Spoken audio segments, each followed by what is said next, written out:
Hola, bienvenido. Soy Perla Eicor y esto es Así es como tú, un podcast de salud y estilo de vida. Y aquí conversamos con expertos para que nos ayuden con herramientas que podamos transformar nuestras vidas. Y hoy tenemos a la doctora Jackie López en el podcast. Bienvenida, doctora. Hola Perla, mil gracias por el espacio y la invitación. Pues aquí estoy a sus órdenes. Y la doctora tiene una plataforma llamada Salud en Corto, donde habla sobre problemas de la salud y cómo estos problemas también se manejan, y da muchísimos tips sobre diferentes enfermedades y padecimientos. La doctora Jackie también apareció en la revista científica ESI como uno de los doctores que están cambiando la medicina en México. ¿Nos puedes hablar un poquito más de tu trayectoria, Jackie? Doctora Jackie, perdón. Claro que sí, Perla. Pues bueno, yo me gradué de medicina en la Ciudad de México en 2018 y a partir de ahí, pues creo que todo médico tiene la opción de hacer especialidad médica, donde puedes especializarte como cardiología, endocrinología, reumatología, pediatría, o puedes hacer otro tipo de labores, el cual, pues bueno, son muchísimos, pero uno de ellos es algo muy nuevo que está pasando en el mundo, que es la comunicación a través de medios digitales y al final termina siendo una profesión y dentro de esa profesión es necesario que haya expertos en salud para que puedan comunicar la información a todo el mundo y qué mejor ejemplo es esta pandemia donde acabamos de vivirla a nivel pues global, donde se necesitaba un vocero al menos en cada país para poder transmitir la información a sus ciudadanos y que pudieran tomar las mejores decisiones o darles las herramientas necesarias para que ellos supieran cómo actuar ante la pandemia. Entonces, desde que pasó todo el tema de la influenza hace muchos más años, también a nivel global, pues se dieron cuenta los expertos en salud, en comunicación y al final los expertos en políticas públicas que se necesita eh, este perfil de experto médico y experto en comunicación para poder saber transmitir esa información. Entonces empezaron a desarrollar carreras, maestrías, diplomados para todos aquellos interesados que están empapados o que son parte del gremio médico o el gremio de la salud o de la ciencia que quisieran empezar a comunicar y de ahí, pues bueno, se diversifican muchísimas cosas. Está quienes escriben notas periodísticas, está quien entrevista, está quien hace televisión, quien hace radio y está quienes hacen redes sociales. También hay gente que simplemente escribe libros y que traduce todos esos libros y que son expertos en la materia de salud y ciencia. Entonces, yo empiezo a darme cuenta que dentro de la comunicación digital, en específico en redes sociales, hay un nicho muy grande que carece de información y está exigiendo y pidiendo información de calidad actualizada para ellos como tener esas herramientas y empoderar un poco sus decisiones y tomarlas adecuadas. Entonces, yo cuando me graduó me doy cuenta de eso y empiezo a hacer videos poco a poquito, teniendo una respuesta excelente. ¿Por qué? Porque me decían, eres la primera persona que se lo explica de esta manera, es la primera persona que lo explica con estas palabras, no tantos tecnicismos, me das mucha confianza, gracias por explicar, nunca lo había entendido. Entonces me empiezo a dar cuenta que no solamente había la necesidad de información, sino que la gente lo agradecía y pedía más información. Me decían, ahora puedes hablar del síndrome metabólico, ahora puedes hablar de síndrome de ovario poliquístico, ahora puedes hablar de métodos anticonceptivos. Entonces, yo empiezo a fabricar este tipo de contenido y empiezo a hacer, pues, comunidad médica, digo, comunidad de gente que está exigiendo y pidiendo información médica. Entonces, pues ya se hizo algo muy apasionante para mí porque pues me encantaba que lo agradecieran, que pidieran más, que contribuyeran a que yo creciera en el canal y en eso empiezo a migrar ya como doctora Jackie López porque al principio solo era salud en corto. Era una plataforma que brindaba información de prevención y de primer contacto a todo el público. Después ya surge el personaje de doctora Jackie López, que al final sí soy doctora, pero la gente quería tener a alguien más cercano que simplemente una plataforma que les diera información, que siempre querían conocer quién estaba detrás de esa información. Entonces empiezo a hacer ya videos un poco más personales, donde les empiezo a contar que, bueno, cuál es mi trayectoria, qué es lo que hago, quién soy yo, cómo es mi proceso creativo, y así empieza a crecer pues este proyecto de doctora Jackie López con Salud en Corto.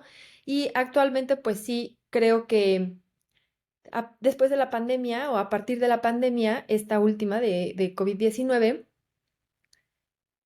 sí salieron muchísimas herramientas digitales, por ejemplo, plataformas TikTok o los Reels en Instagram, donde muchísimas personas, incluyendo profesionales de salud, pueden hacer y se les facilita hacer videos. Entonces ya hay muchísimos voceros o figuras públicas dentro del gremio de la medicina en la comunidad de digital. Pero creo que yo me mantuve siendo una de las pues que lo estoy manteniendo como no tan tendencioso, de la manera más informativa y claro, y siempre quiero llevarle la información a la gente lo más precisa posible, sin tanto amarillismo. Entonces, eso lo sigue agradeciendo un tipo de público. Igual las plataformas les gusta mucho el tipo de contenido, no es tan penalizado porque después usamos términos como un poquito penalizados en plataformas donde los menores de edad no pueden utilizar o no pueden escuchar. Entonces, creo que a mí me beneficia mucho que he mantenido como ese profesionalismo, y hoy pues estoy invitada en algunos podcasts y usan mi material o mi contenido como referente en algunos temas de salud. Me parece increíble porque, bueno, antes no había tanta información, hoy tenemos tanta información, doctora Jackie, pero hay mucha información que como tú dices, que sí está ahí, pero a veces siento que, no lo sé, pero hay veces que pienso que algunos, no voy a decir nombres ni nada, pero sí pienso que sí algunos doctores que sí se van mucho al amarillismo, sí se van mucho, por ejemplo, a cuestiones un poquito más exageradas y entonces a veces la gente se confunde porque hoy hay demasiada información. Sí, claro. Ujú. Hay demasiada información y luego la manera en la que lo comunica probablemente, y es lo que yo he notado, que probablemente a veces la información es correcta, pero la manera y las palabras que utilizaron para comunicarlo no son las correctas, entonces el mensaje llega mal. Se menciona mal y llega mal hacia el consumidor o el que está viendo el video. O lo tratan de hacer tan compacto que lo dejan inconcluso, o lo tratan de hacer tan cómico que se pierde el mensaje. Entonces, pues bueno, yo he tratado de mantenerlo de esa manera, que también no sea tan aburrido, porque pues a veces si nos excedemos puede llegar a ser aburrido, y mantenerlo de una manera que sea fácil de entender, pero tampoco infantil, ¿no? O sea, que la verdad la gente lo pueda entender como debe de ser y le tome la seriedad que debe de ser. Claro, claro que sí. Pues vamos a empezar con la primera pregunta del podcast, doctora. ¿Qué son ah, los llamados picos de glucosa? Y si esto es lo mismo que decir resistencia a la insulina, porque ahí yo pienso que hay mucha confusión en la gente. Sí, ok, esto es importante porque sí van de la mano, aunque no son lo mismo. Los los picos de glucosa es algo que todos vamos a tener todo el tiempo. Cada vez que comemos, vamos a empezar a tener picos de glucosa. ¿Por qué? Porque el alimento que nosotros consumimos al final se va a fragmentar dentro de nuestro organismo y lo va a absorber nuestro cuerpo para llevarlo a la sangre, y en el momento que entra a la sangre, lo detecta nuestro cuerpo como ciertas moléculas. En esa fragmentación de alimentos lo va a detectar como ciertas moléculas. Tanto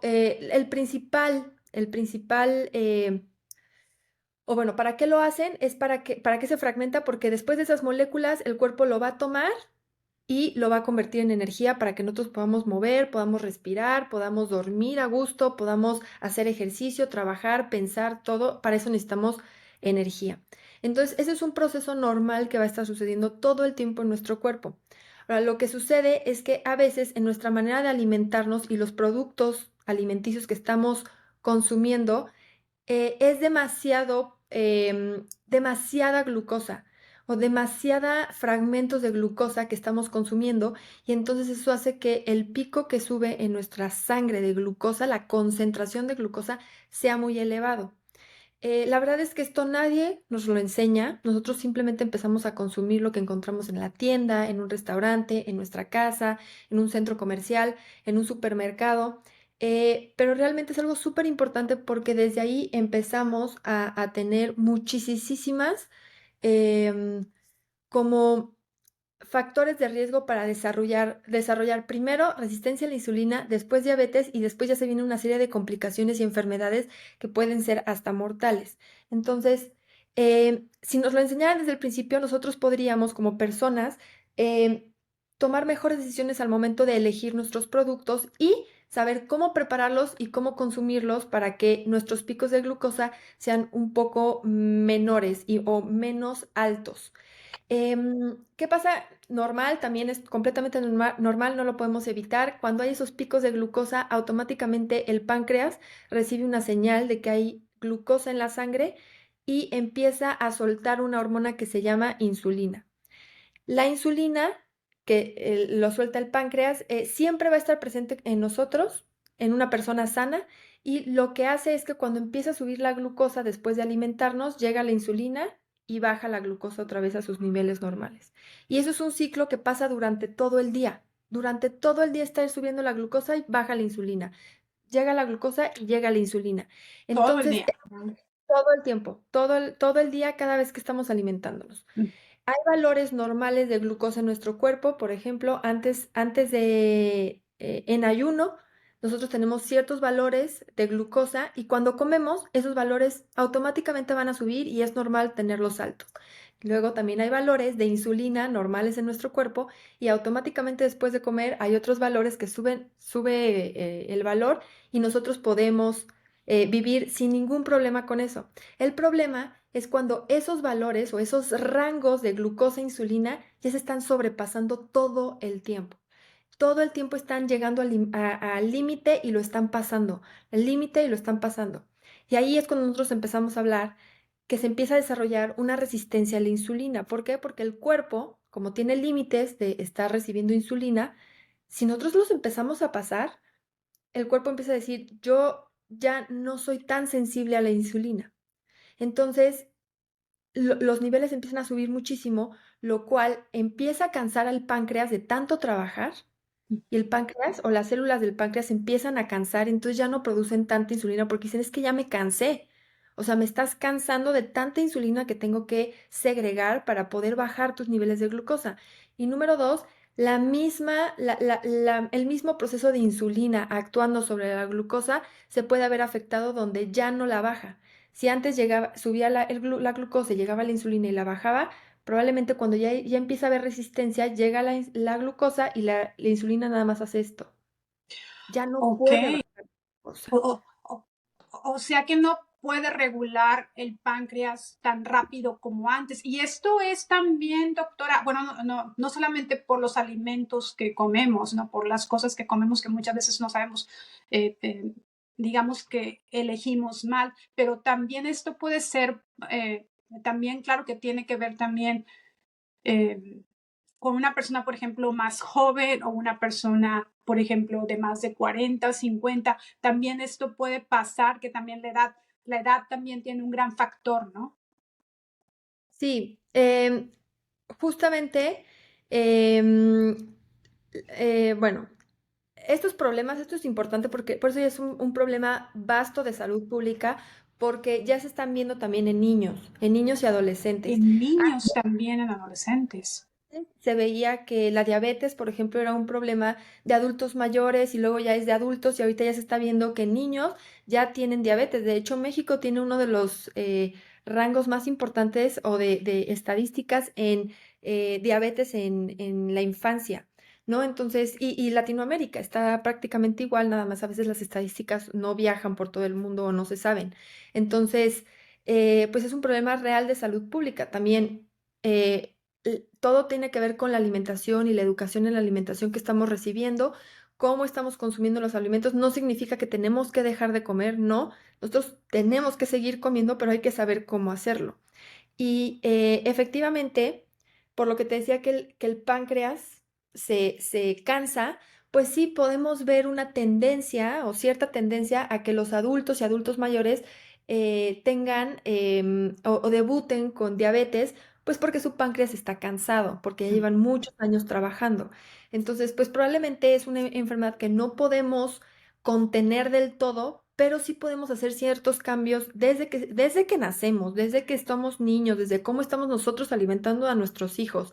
Y luego los hábitos que les transmitimos para que ellos cuando empiecen a ir a secundaria, bueno, a primaria, secundaria, estén en bachillerato, ellos puedan tomar mejores decisiones al momento de estar en un lunch o de ir a comer a casa de sus amigos o simplemente de estar desayunando dentro de la universidad, ellos puedan tomar mejores decisiones y entonces cansen menos esas células beta del páncreas que están segregando esa insulina y que la resistencia a la insulina se evite o lo podamos extender hasta, pues, que ya sea adulto mayor, que tenga otros problemas y que ya, pues, al final no lo pudimos evitar, pero sí depende muchísimo de nosotros. Algo que quiero especificar también es que bueno, hay dos tipos de diabetes. Bueno, hay cuatro tipos de diabetes, pero ahorita nos vamos a centrar solamente en diabetes tipo uno y tipo 2.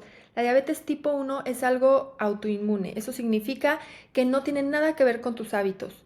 Sí, si tú tienes un diagnóstico de diabetes tipo uno, que es la autoinmune, sí tienes que cambiar hábitos alimenticios, sí o sí, pero no empezó la enfermedad por tus hábitos. Empezó la enfermedad por una enfermedad autoinmune inmune que tus mismos anticuerpos, los anticuerpos de tu cuerpo atacan las células beta.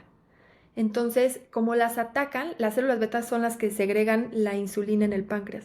Como las atacan, pues entonces la insulina se ve afectada y entonces por consiguiente vas a tener o vas a vivir con diabetes tipo uno toda tu vida. Pero esa no tiene nada que ver con los hábitos.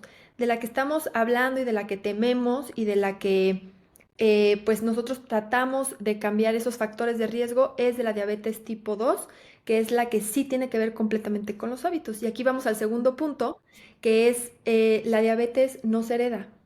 Sí, si tus familiares tienen diabetes, No tienes se más, hereda, no se no hereda. se hereda, porque mucha gente piensa, bueno, yo mismo pienso, ¿no? Que a veces que yo tengo en mi familia gente que tiene diabetes, o sea que no se hereda. No, o sea, si tus papás tienen diabetes, no es obligatorio que tú tengas diabetes. Tú puedes hacer muchísimas cosas están en tus manos para que tú no desarrolles diabetes. Entonces, sí, si tus papás un factor de riesgo, o si tus abuelos tienen, o si tus tíos tienes un factor de riesgo, extra a la población en general, pero hay muchísimas otras cosas que tú puedes hacer para evitar tener diabetes o resistencia a la insulina. Y justamente es esta como educación de hábitos y adaptarte a un estilo de vida que mucha gente no conoce. ¿Por qué piensan que se hereda? Porque lo que se heredan son los hábitos. Entonces, si tus papás te enseñaron a comer de cierta manera y alimentarte de cierta manera y no tienes tendencia a hacer ejercicio y no tiendes a moverte después de comer o de consumir algún alimento y no duermes bien y bueno, son muchos factores que tú estás heredando de tu familia, entonces se suman a la probabilidad de que tú puedas tener diabetes. Eso sí se hereda, los hábitos, pero no la diabetes o la enfermedad en sí. Pero qué bueno esto saberlo, ¿no? Porque esto pues nos da mucha esperanza de que nosotros mismos tenemos, digamos, casi todo el control de poder regular nuestros hábitos y prevenir enfermedades como la diabetes tipo 2. Estaba yo escuchando, yo no sé si has escuchado al doctor David Sinclair. Él habla sobre eh, sobre cómo prevenir enfermedades y también está hablando sobre la cuestión de la vejez, ¿no? Y este doctor ha hecho muchísimos estudios, es un científico muy importante de Estados Unidos, y él habla sobre que el 80% de nuestros problemas de salud se pueden prevenir, o sea que nosotros podemos llevar realmente una vida y alargar nuestra vida y tener salud cuando a veces que piensa la gente que podemos nosotros, regularmente la gente empieza a decir, bueno, cuando tú ya tienes 60, 70 años, las enfermedades empiezan a surgir, pero puedes permanecer saludable Sí, por bastante tiempo.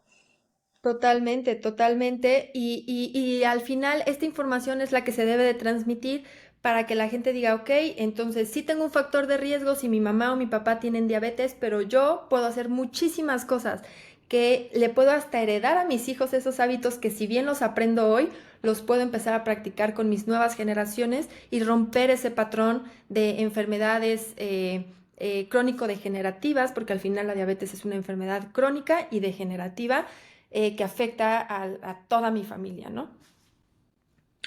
Claro que sí, porque inmediatamente que, bueno, empieza la diabetes y hay, por ejemplo, otras enfermedades degenerativas como, por ejemplo, el Alzheimer. ¿El Alzheimer también es parte de todo esto, doctora? ¿Está relacionado también con el diabetes? Pues sí, sí está relacionado. No sé exactamente cómo podemos traducir la palabra para que lo pudiéramos como relacionar completamente.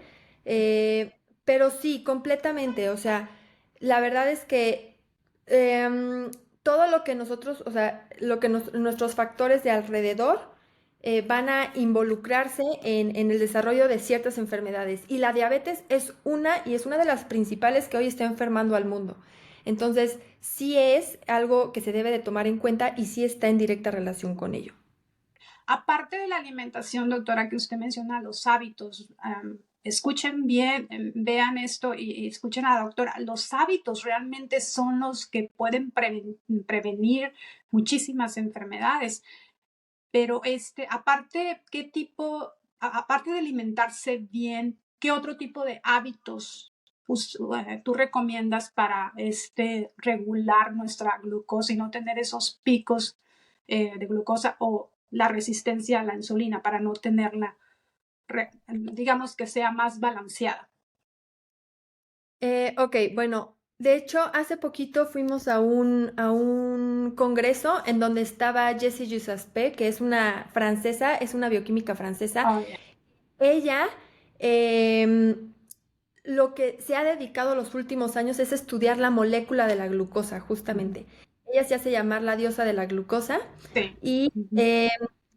ella, la verdad es que ha resumido como lo que verdaderamente nos ayuda como personas en el día al día para poder reducir esos picos de glucosa y justamente no dañar tanto nuestras células betas ni generar la resistencia a la insulina.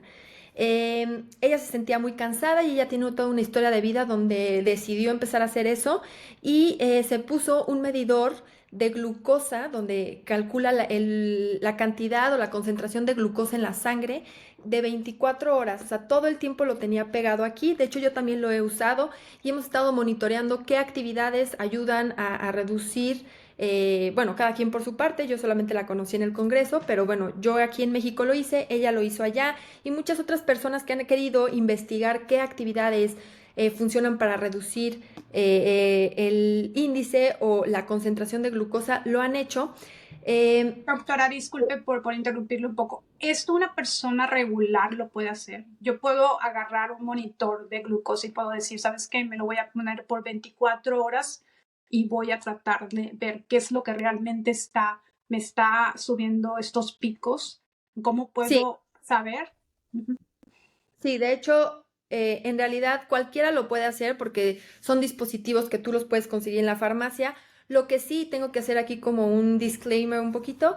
eh, Se ha recomendado que no cualquier persona lo haga porque hoy a veces están escasos los monitores de glucosa y las personas que verdaderamente tienen que monitorear su glucosa, que son las personas que viven con diabetes, a veces no los encuentran o no los tienen disponible. Entonces, si va a ser para un fin de investigar, adelante, lo pueden hacer. Si va a ser un fin nada más recreativo de quiero saber cuánta glucosa tengo, hay otros métodos que se pueden hacer, por ejemplo, tomar glucosa en sangre, no sé, que hagan una curva de glucosa en un laboratorio, o que puedan picar solamente una vez su dedo en las mañanas con otro tipo de dispositivos, pero los que están pegados a ti hoy están un poco escasos. Esperemos que por la alta demanda, porque verdaderamente hay muchísima gente que hoy está viviendo con diabetes, pues empiecen a fabricar y salgan otras marcas, entonces ya podamos todos, pues prácticamente tener ese dispositivo. Ahora, sí se me hace, y es algo que también, si quieres, al final lo hablamos, pero es como un poquito de inteligencia artificial.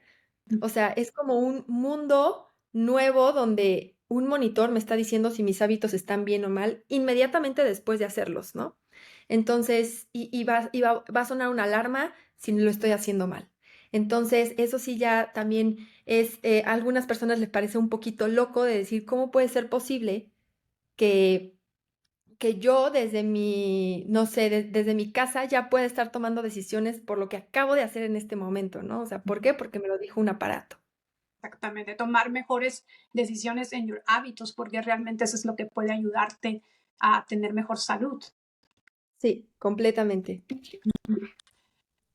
Doctora, hablemos un poquito de la medicina preventiva. ¿Qué es para usted la medicina preventiva? Ok, la medicina preventiva son todas estas actividades que podemos hacer o acciones que podemos hacer antes de cualquier enfermedad, que van a retrasar el proceso de alguna enfermedad.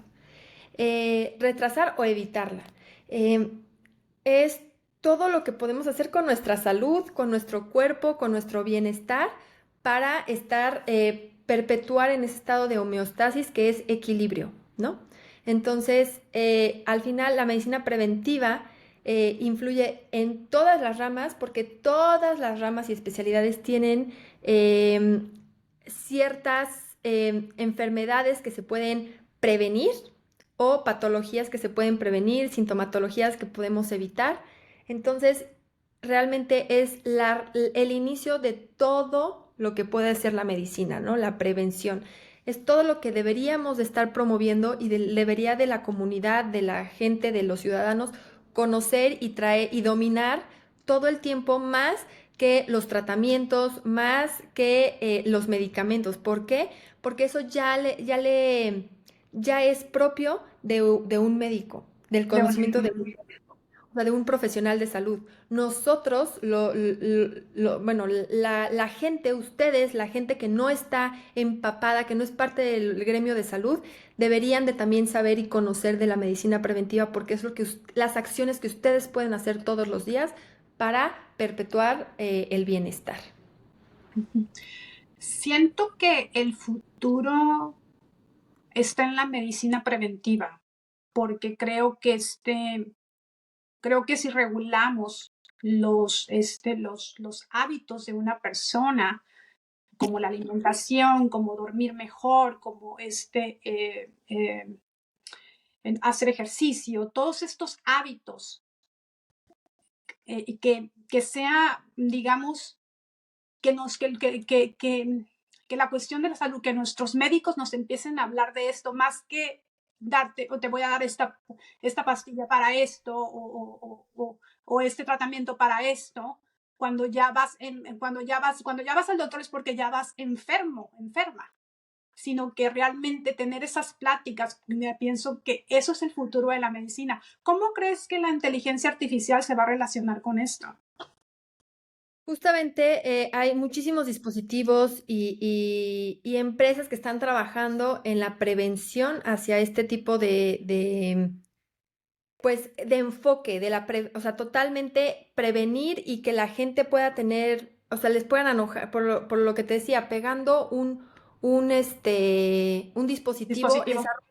ajá, desarrolle un número que ellos puedan saber si las decisiones que están tomando son buenas o malas y modificarlas. Eso es lo principal que puede estar haciendo ahorita la inteligencia artificial por la medicina. Otra cosa también es la telemedicina, donde nosotros nos acercamos rápidamente a un médico en cualquier duda, si tenemos algún malestar, si tenemos cualquier índole que nosotros podamos estar preguntándonos para poder tomar una mejor decisión en cuanto a nuestra salud. La telemedicina también es algo súper importante. Ahora, la telemedicina hoy se está utilizando ya en el mundo para tener consultas, pero precisamente consultas cuando ya está enferma la gente. que es lo que mencionabas. ¿Por qué? Porque somos una sociedad, todos somos una sociedad donde no nos gusta ir a gastar ni siquiera tiempo, gastar tiempo en algo que no le vemos problema. Es como, ¿por qué hoy me voy a ir a checar el corazón si yo no tengo ninguna molestia del Ujú. corazón? ¿Por O qué no hoy me me voy a siento, no me siento bien. Ujú, ujú, me siento bien y me levanto bien todos los ujú, días? ¿Por qué hoy yo me voy ujú, a tomar una radiografía de mis pulmones si respiro perfecto? ujú. Entonces, ahí es cuando entra la medicina preventiva y te hace saber de que, hola, si tú tienes entre 20 y 30 años, tú puedes irte a hacerte una radiografía para saber cómo está hoy tus pulmones y si nosotros vemos alguna patología o si vemos que está desarrollando alguna anomalía, nosotros podemos evitar próximas enfermedades, ¿no? Y te podemos sugerir ciertos cambios en el estilo de vida para que puedas, pues, evitar enfermarte a largo plazo. Entonces, y como eso, hay muchísimas cosas. Checarse la presión, igual que la diabetes. Hoy la presión arterial, la hipertensión, está empezando a debutar en jóvenes, en adultos jóvenes que antes ni siquiera se molestaban por tomarse la presión. Hoy por eso te dice, cada vez que tú te acerques a una farmacia y haya un pequeño consultorio al lado o que tu papá se tome la presión, vas a tomarte la presión tú también. Te toma 5 minutos y eso puede salvar muchísimas complicaciones de tu vida si hoy detectas que te está subiendo la presión. Probablemente hoy, si tienes poquito arriba la presión y eres una persona joven, cambiando ciertos hábitos, cambiando tus hábitos alimenticios y haciendo un poquito más de ejercicio aeróbico, probablemente la vas a regular y ya nunca más vas a tener problemas. Y si no haces caso o no o desconoces que está subiendo tu presión, pues probablemente en 20 años tú ya siempre vas a tener que estar tomando un medicamento todos los días de tu vida para regular la presión y eso lo pudiste haber evitado.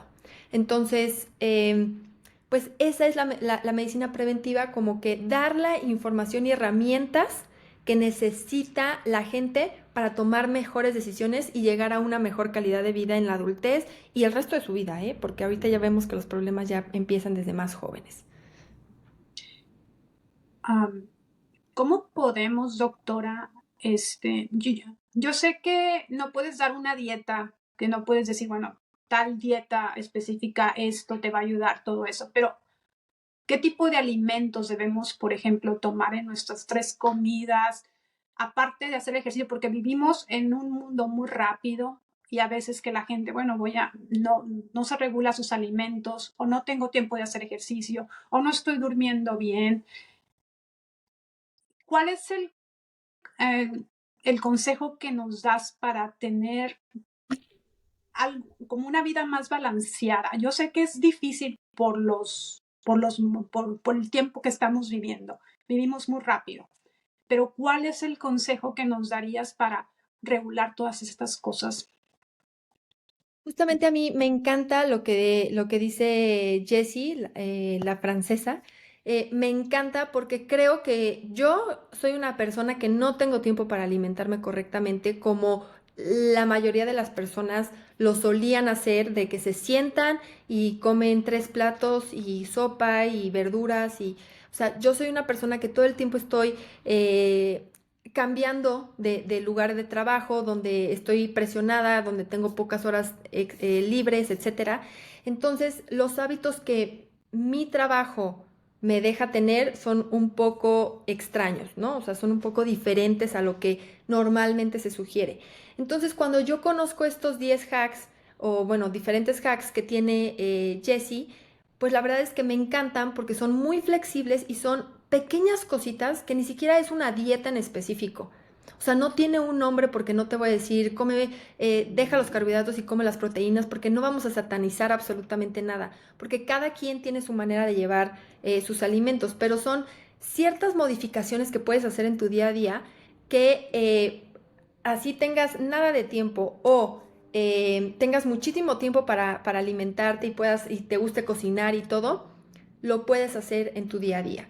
Entonces, por ejemplo, lo primero es, si tú sueles hacer snacks, que por ejemplo yo sí suelo hacer snacks porque a veces no tengo tiempo para alimentarme, es no hagas un snack dulce, mejor o prefiere o elige mejor uno salado. Simplemente el cambiar el dulce por el salado, eso va a reducir tus niveles de la curva de glucosa. El pico de glucosa no va a ser tan alto. Si el snack es salado, todo va a ser muchísimo mejor. No es lo ideal es tener tu alimentación, etcétera, pero si tú estás eligiendo hacer un snack, mejor que sea salado y así vas a cambiar muchísimo el pico de glucosa. Número dos, por ejemplo, en las mañanas, cuando vas a empezar a alimentarte, tomar una cucharada de vinagre, ¿no? O meter una cucharadita, una cucharada como tú te acomode de vinagre en un vaso de agua y que sea lo primero que entra. ¿Por qué? Porque el vinagre tiene ciertas características que cuando llega a nuestro organismo, número uno, ayuda a que el siguiente alimento que comamos lo absorba el músculo y no la sangre. O sea, que no se vaya a almacenar a tejido graso o que no, sino que lo almacene el músculo. Y número dos, que se retarde un poco en llegar la glucosa a la sangre. Entonces Por eso e- hace que... sí, perdón, doctora, por interrumpirla. Continúe. No, no, no. Justamente es eso que puede ayudar muchísimo a retrasar el proceso de absorción de la glucosa y entonces nuestros picos de glucosa son menos. Esas son las dos acciones que puede hacer el Ujú. vinagre. Yo lo que estaba pensando, lo que sí ella dice, eh, esta francesa que escribió 2 libros, ¿no? Sobre la glucosa.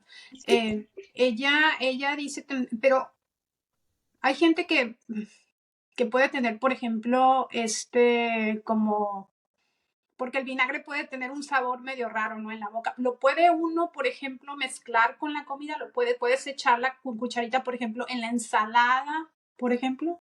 Sí, sí, sí, ella dice que lo puedes hacer. De hecho, ninguno de sus hacks es como exclusivo de así lo tienes que hacer, ¿no? De hecho, también, por ejemplo, uno de los hacks es el orden de tus alimentos. Entonces te dice, yo te sugiero el orden, pero si te estás comiendo un sándwich, no lo tienes que desarmar, ¿no? Entonces, tú puedes agregar el vinagre a tus alimentos y también estás, sí, va a ser mejor si tú, este, lo estás consumiendo antes de tus alimentos, efectivamente va a tener una mejor respuesta, pero si tú lo quieres agregar a tu ensalada, está perfecto y no hay ningún problema y también va a funcionar y está bien, o sea, cada quien lo puede adaptar como quiera. Ahora, también hay otros vinagres, por ejemplo, el vinagre de manzana, tal vez no sabe tan feo, pero tampoco tan rico, pero creo que lo podemos ir adornando o meterlo en agua de limón o meterlo en algún licuado, o sea, también hay otras maneras de que lo puedes consumir. Ah, ok, ok. Este, pues entonces, la verdad es que yo pienso que el no tener una buena nutrición o tratar de por lo menos balancear tu nutrición con diferentes verduras, frutas y tratar de no tener esos picos de glucosa, pienso que puede prevenir muchísimas enfermedades, el comer bien, pienso que todo tiene un factor, doctora, que si cuando tú no te alimentas bien y esos picos de glucosa, la resistencia a la insulina, todo te afecta al final del tiempo, te afecta el sentirte cansada, el que no puedas dormir bien, te afecta la piel, porque escuché uno de sus videos donde habla que también el acné puede estar relacionado con esto. Sí, totalmente. O sea, la verdad es que lo más importante es saber que nosotros cuando empezamos a disminuir esos picos de glucosa, empezamos a también a desinflamarnos. O sea, la constante elevación de glucosa e insulina hace una inflamación constante en nuestro cuerpo. Entonces, si nosotros empezamos a reducir este nivel de glucosa y esta cantidad de insulina, entonces también reducimos la inflamación.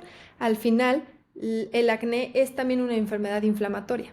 Entonces, por eso también puede ayudar muchísimo en el acné, en sentirnos inflamados, en el desarrollo de cáncer. ¿Por qué? Porque la inflamación constante muta las células y eso es lo que provoca cáncer. Entonces, por eso te decía que son muchísimos beneficios que a largo plazo pueden ser incluso de enfermedades letales, como es el cáncer, ¿no? O sea, que puede ser una enfermedad que termina en una tragedia. Entonces, sí puede ayudar muchísimo, no solamente en disminuir nuestros picos de glucosa, sino a largo plazo nos trae muchísimos beneficios. Sí, todos los beneficios que necesitamos regular también nuestro estrés, porque también los picos estos de cortisol, pues también no nos ayudan, ¿no? Con todo este estrés que tenemos hoy en día, que vamos tan rápido, que la vida es tan rápida y a veces que no podemos dormir y el cortisol sube, sube, sube, sube, y eso también provoca que, pues, todo eso, la insulina, pues, que no, que no puedes regularla porque y crea pues enfermedades. Sí, totalmente, totalmente. Bueno, doctora, me dio muchísimo gusto tenerla aquí en el podcast y le voy a hacer una última pregunta aquí porque nosotros en este podcast es una nueva sección del podcast, porque nosotros aquí investigamos y tenemos gente experta como usted que nos da herramientas, que nos da información para que la gente pueda tomar algo que pueda transformar sus vidas. Pero, ¿qué es lo que hace a la doctora Jackie sentirse feliz al día? ¿Y qué es, cómo defines la felicidad, doctora?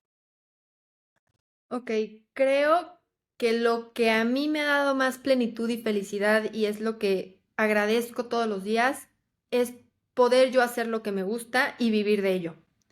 Entonces, ¿qué creo que sí me define? O sea, que creo que sí es una característica de mi perfil como doctora Jackie, es que yo decidí ser médico general, sabiendo que a veces los médicos generales no son valorados, están un poco descartados en el sistema de salud, aunque, por ejemplo, hoy en México apoyan muchísimo el no te quedes nada más como médico general, haz medicina familiar.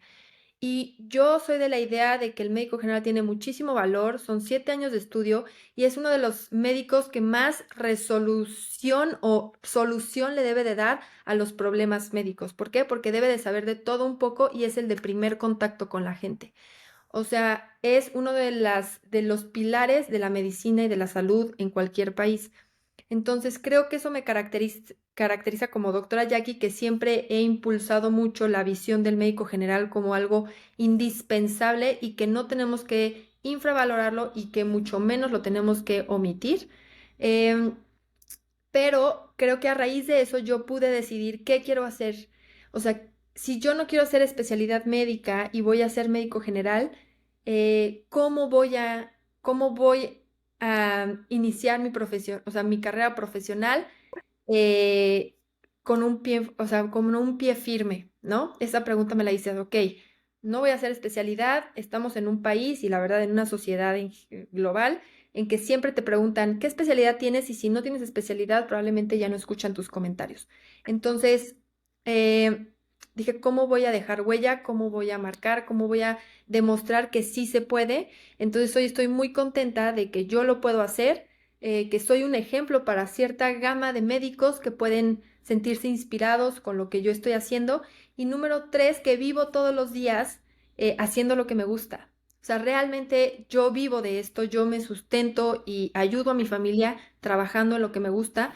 Entonces, sí se puede y es algo que me hace feliz y que se los quiero compartir como si ustedes no están a gusto en el lugar donde están, muévanse, muévanse, sacúdanse hasta que estén a gusto.